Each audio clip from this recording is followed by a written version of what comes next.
Ayan. Meron po bang homemade insect repellent, pesticide for aphids and mites?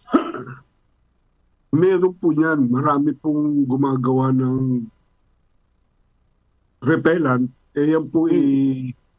kanya-kanya na po kayong style. Usually naririnig natin sabon, 'di ba? Sabon tutunawin or liquid soap tutunawin. Sili, Sili, pero sa mahal ng sili luya. ngayon, Kuya Ram, Mm. bawang.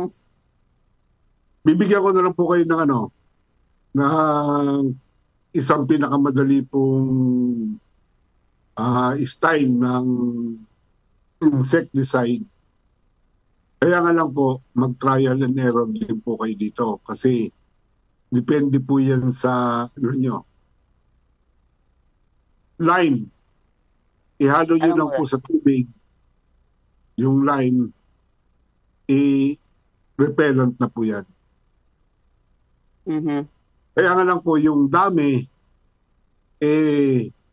yan po ang pagbaanohan ninyo ng trial and error. Yung kung Okay. marami, isang kutsara sa 1.5. Pero wag niyo pong i-spray kagad sa maramihan.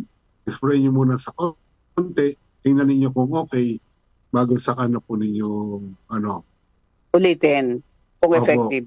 Mhm. Kung okay na hindi po. po O, effective, dagdag bawas po kayo, dagdag bawas. okay. Research or parang trial and error kung ano po ang Mm. effective. So, ayan po ang turo ni Kuya Ramil. Sige, break.